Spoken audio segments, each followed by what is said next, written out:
നേരെ തമിഴ്നാട്ടിലേക്കാണ് ഇനിയും പോകുന്നത്. അവിടെ തെരഞ്ഞെടുപ്പിൻ്റെ പരസ്യപ്രചരണം അവസാന ലാപ്പിലേക്ക് കടക്കാൻ പോകുന്നു. 23-ാം തീയതി ഒറ്റഘട്ടമായി തമിഴ്നാട്ടിൽ വോട്ടെടുപ്പ് നടക്കാൻ പോകുകയാണ്.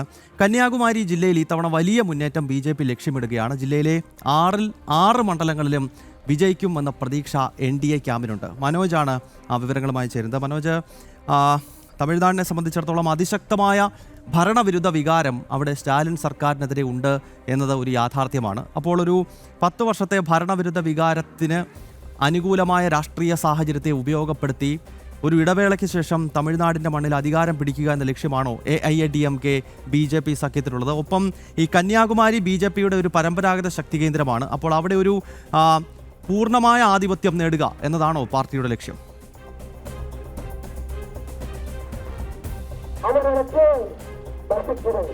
തീർച്ചയായും 6 മണ്ഡലങ്ങളിൽ 4ഇടത്താണ് BJP സ്ഥാനാർത്ഥികൾ ഈ കന്യാകുമാരി ജില്ലയിൽ മത്സരിക്കുന്നത്.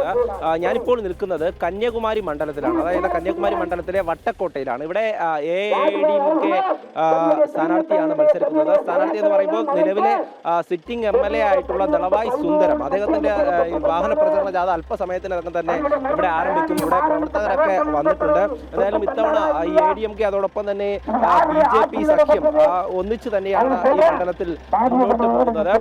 അതുപോലെ തന്നെ പല മണ്ഡലങ്ങളിലും ഇത്തരം ഒരു മുന്നേറ്റം അത് AIADMKയുടെയും BJPയുടെ ഒക്കെ ഭാഗത്തു നിന്ന് ഉണ്ടാകുന്നത്. ഇത്തവണ എന്തായാലും വലിയ തരത്തിലൊരു ശക്തി പ്രകടനം തന്നെയാണ് ഈ തെരഞ്ഞെടുപ്പ് പ്രചരണത്തിന്റെ ഒക്കെ നമുക്ക് കാണാൻ കഴിയുന്നത്. എന്തായാലും ഇവിടെ AIADMKയുടെ നേതാക്കളൊക്കെ ഉണ്ട്, അതോടൊപ്പം തന്നെ BJPയുടെ നേതാക്കളുമുണ്ട്. BJPയുടെ മണ്ഡലം പ്രസിഡന്റ് അരുൾ അദ്ദേഹം ചേരുകയാണ്. எப்படி இருக்கு இந்த வர்க் எல்லாம்? நல்லா போயிட்டு இருக்கு. அதாவது கன்னியாகுமரி சட்டமன்ற தொகுதியை பொறுத்தவரையில் தேசிய ஜனநாயக கூட்டணி வெற்றி எப்போ நிர்ணயிக்கப்பட்ட ஒன்று தான். இப்போ எங்களுடைய தேவை வாக்கு சதவீதத்தை அதிகரிக்கிறதுக்காக தான் நாங்கள் வேலை செஞ்சிட்ருக்கோம். இப்போ இந்த தொகுதியில் MLA தான் வேட்பாளராக இருக்கிறேன், தளவாய் சுந்தரம். ஆமாம் ஆமாம், கடந்த முறையும் அவர் தான் MLA இங்கே. ஆமாம், சிட்டிங் MLA தான் இப்போ வேட்பாளராக அறிவிக்கப்பட்டிருக்காங்க. எப்படி போகுது AIADMK வர்க்கு? AIADMK வர்க்கு கன்னியாகுமரி சட்டமன்ற தொகுதியில் ரொம்ப பம்பரம் போல் பணியாற்றுறாரு. வெயிலுன்னு பார்க்காம இரவென்று பாராமல் மக்களை எல்லாம் தினந்தோறும் சந்தித்து கொண்டு இருக்கிற முன்னாள் சட்டமன்ற உறுப்பினர், தற்போதைய கேண்டிடேட்டு அண்ணன் தளவாய் சுந்தரம். அவர் ஒரு படித்த பண்பாளர்.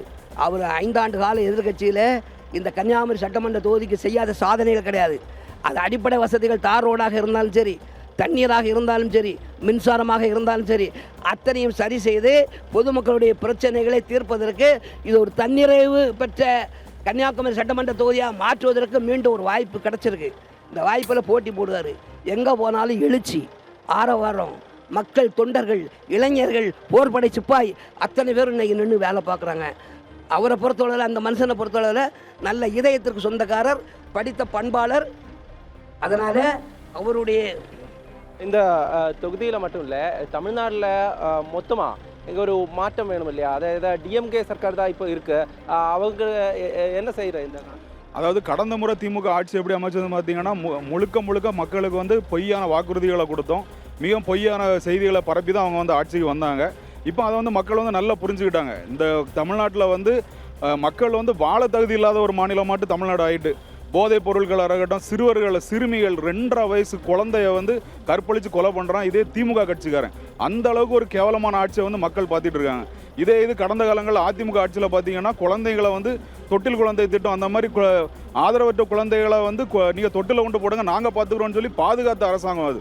ஆனால் இன்னைக்கு குழந்தைகளை 2.5 வயசு குழந்தைய கூட கற்பழித்து கொள்கிறாங்க. அதே மாதிரி பார்த்தீங்கன்னா கஞ்சா வியாபாரிகள் பெருகிட்டாங்க. இப்போ சிறுவர்கள்லாம் பார்க்க முடியலை, அவங்ககிட்ட பேச முடியலை. சும்மா சாலைகளில் வரவங்களை வெட்டி கொள்கிறான், போகிறவங்களை வெட்டி கொள்கிறான். அந்த மாதிரி நடந்துட்டு இருக்கு தமிழ்நாட்டில். அதனால் கண்டிப்பாக ஒரு ஆட்சி மாற்றத்தை மக்கள் எதிர்பார்த்துட்டு இருக்காங்க.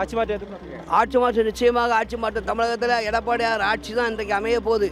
கிட்டத்தட்ட உளவுத்துறையே சொல்லியிருக்கான், 210 தொகுதிக்கு மேலே அதிமுக கைப்பற்றும் என்று உளவுத்துறை சொல்லியிருக்கான். தளவாய் சுந்தரம் சொல்லலை, நீலகண்டன் சொல்லலை. யார் சொன்னது? உளவுத்துறை, தமிழ்நாடு அரசனுடைய உளவுத்துறை அதிகாரிகள் சொல்லியிருக்காங்க. 210 தொகுதிக்கு மேலே நிச்சயமாக வருவாங்க. அதில் கன்னியாகுமரி தொகுதி ஒன்று, இது அதிக வாக்கு வித்தியாசத்தில் வெற்றி பெறும்னு சொல்கிறாங்க.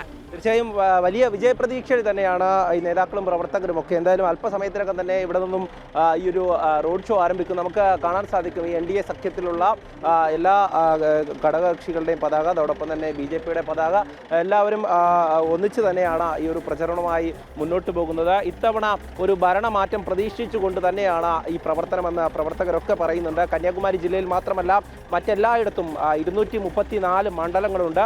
ഈ മണ്ഡലങ്ങളിലൊക്കെ തന്നെ NDAയുടെ സ്ഥാനാർത്ഥികൾ ഉണ്ട്. BJPയുടെ താമര ചിഹ്നത്തിൽ മത്സരിക്കുന്നവരുണ്ട്. അതോടൊപ്പം തന്നെ ADMKയുടെ സ്ഥാനാർത്ഥികളുണ്ട്. എല്ലാവരും വലിയ ആത്മവിശ്വാസത്തിലാണ്. കാരണം DMK സർക്കാരിൻ്റെ കാലത്ത് നടക്കുന്ന ഓരോ കാര്യങ്ങളും അദ്ദേഹം ഇപ്പോൾ സൂചിപ്പിച്ചു. അതായത് കുട്ടികൾക്ക് പോലും രക്ഷയില്ലാത്ത ഒരു സാഹചര്യമാണ്. സ്ത്രീ സുരക്ഷയില്ല.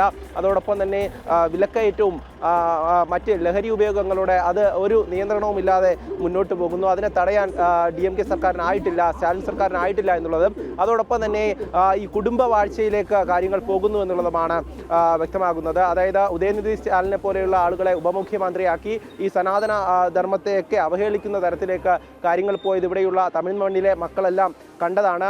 അതായത് ഹൈന്ദവ വിരുദ്ധ പരാമർശം നടത്തുന്നതിലൂടെ ചില പ്രീണന രാഷ്ട്രീയം അത് തമിഴ്നാട്ടിലും നടക്കുന്നു എന്നുള്ളതാണ്. എന്തായാലും ഞാനിപ്പോൾ നിൽക്കുന്ന ഈ സ്ഥലത്തുള്ള MLA ആണ് ഇദ്ദേഹം, അതായത് ദളവായ് സുന്ദരം. അദ്ദേഹമാണ് ഇവിടെ ADMK സ്ഥാനാർത്ഥിയായി മത്സരിക്കുന്നത്. എന്തായാലും പ്രധാനമന്ത്രിയുടെ ചിത്രം, അതോടൊപ്പം തന്നെ ജയലളിത, അതോടൊപ്പം എടപ്പാടി പളനിസ്വാമി അടക്കമുള്ളവരുടെയൊക്കെ ചിത്രങ്ങൾ ഈ ആലേഖനം ചെയ്ത വാഹനത്തിൽ തന്നെയാണ് ഈ പ്രചരണം മുന്നോട്ട് പോകുന്നത്. തമിഴ്നാട് ഇത്തവണ ഒരു മാറ്റത്തിന് വേണ്ടി കൊതിക്കുന്നു എന്നുള്ളതാണ് ജനങ്ങളുടെ ഭാഗത്തു നിന്നും നമുക്ക് മനസ്സിലാകുന്നത്. അവരുടെയൊക്കെ പ്രതികരണം കേൾക്കുമ്പോൾ എന്തായാലും പ്രവർത്തകരൊക്കെ വലിയ ഊർജ്ജസ്വലരായി തന്നെ മുന്നോട്ട് നീങ്ങുകയാണ്. പ്രധാനമന്ത്രിയുടെ സന്ദർശനം കൂടെ ഉണ്ടായിരുന്നു കന്യാകുമാരി ജില്ലയിലെ നാഗർകോവിൽ തന്നെയാണ്. അദ്ദേഹം റോഡ് ഷോ നടത്തിയത് വലിയ ആവേശം പ്രവർത്തകരിൽ നിറച്ചിട്ടുണ്ട്. അതുകൊണ്ട് തന്നെയാണ് BJP പ്രവർത്തകരും ADMKയുടെ പ്രവർത്തകരും എല്ലാവരും രാവിലെ മുതൽ തന്നെ ഈ തെരഞ്ഞെടുപ്പിന്റെ ഈ പ്രചരണത്തിന്റെ അവസാന ലാപ്പിലേക്ക് പോകുമ്പോൾ ശക്തമായ പ്രചരണവുമായി മുന്നോട്ട് പോകുന്നത്. തമിഴ്നാട്ടിലെ വിവിധയിടങ്ങളിൽ, അതിപ്പോൾ കന്യാകുമാരി ആവട്ടെ, കോയമ്പത്തൂർ ആവട്ടെ, ചെന്നൈ ആവട്ടെ, എല്ലായിടങ്ങളിലും മത്സരം അങ്ങനെ കൊഴുക്കുകയാണ്. പുതിയ രാഷ്ട്രീയ കക്ഷികൾ വരുമ്പോഴും ഈ ഓരോ മണ്ണിലും, അതായത് കന്യാകുമാരിയെ സംബന്ധിച്ചിടത്തോളം വലിയ പ്രത്യേകതയുണ്ട്. നമുക്കറിയാം വിവേകാനന്ദ കേന്ദ്രമുള്ള മണ്ണ്, ഈ വിവേകാനന്ദ പാറയൊക്കെയുള്ള മണ്ണാണ്. ഏറെ ചരിത്ര പ്രസിദ്ധമായിട്ടുള്ള ഓരോ സ്ഥലങ്ങളാണ് ഈ കുളച്ചൽ പോലെയുള്ള സ്ഥലങ്ങൾ. അവിടെയൊക്കെ തന്നെ അടിസ്ഥാനപരമായി സംഘപ്രസ്ഥാനങ്ങൾക്ക് ഏറെ വേരുകളുണ്ട് എന്നുള്ളതാണ്. അതായത് അടിത്തറ ഉള്ള ഒരു മണ്ണാണ്. അവിടെ BJPയുടെ MLA വിജയിച്ചു വന്നിട്ടുണ്ട്. കഴിഞ്ഞ തവണ 4 സീറ്റുകളിൽ വിജയിക്കാൻ സാധിച്ചിട്ടുണ്ട് തമിഴ്നാട്ടിലാകമാനം. അതിൽ നാഗർകോവിലിൽ MR ഗാന്ധി വിജയിച്ചിരുന്നു. ഇത്തവണയും അദ്ദേഹം തന്നെയാണ് സ്ഥാനാർത്ഥി. അതുപോലെ തന്നെ കരുത്തുറ്റ സ്ഥാനാർത്ഥികളെ മുന്നോട്ട് കൊണ്ടുവച്ച് BJPയും അതോടൊപ്പം തന്നെ NDA സഖ്യവും മുന്നോട്ട് നീങ്ങുകയാണ്. ഇത്തവണ വലിയൊരു ഈ മനോജ്, എന്തായാലും തമിഴ്നാട്ടിലും തെരഞ്ഞെടുപ്പിന്റെ ആവേശ കാഴ്ചകളാണ്. കന്യാകുമാരി ജില്ലയിലെ 6 സീറ്റുകളിലും വലിയ വിജയപ്രതീക്ഷയാണ് NDA വെച്ച് പുലർത്തുന്നത്. മാത്രമല്ല സംസ്ഥാനത്തൊട്ടാകെ ഭരണവിരുദ്ധ വികാരം ആളിക്കത്തുകയാണ്. അതിനാൽ AIADMKയും BJPയും നേതൃത്വം നൽകുന്ന NDA സഖ്യം തമിഴ്നാടിന്റെ മണ്ണിൽ ഭരണത്തിലെത്തും എന്ന അഭിപ്രായ സർവേകൾ പലതും പ്രവചിക്കുന്നുണ്ട്. കന്യാകുമാരിയിൽ നിന്നും അവിടുത്തെ തെരഞ്ഞെടുപ്പ് കാഴ്ചകളുമായി മനോജ് ചേരുകയായിരുന്നു. അടുത്ത ബുള്ളറ്റിനുകളിലും തമിഴ്നാട്ടിലെ ഇത്തരം കാഴ്ചകളുമായി മനോജ് ഉണ്ടാകും.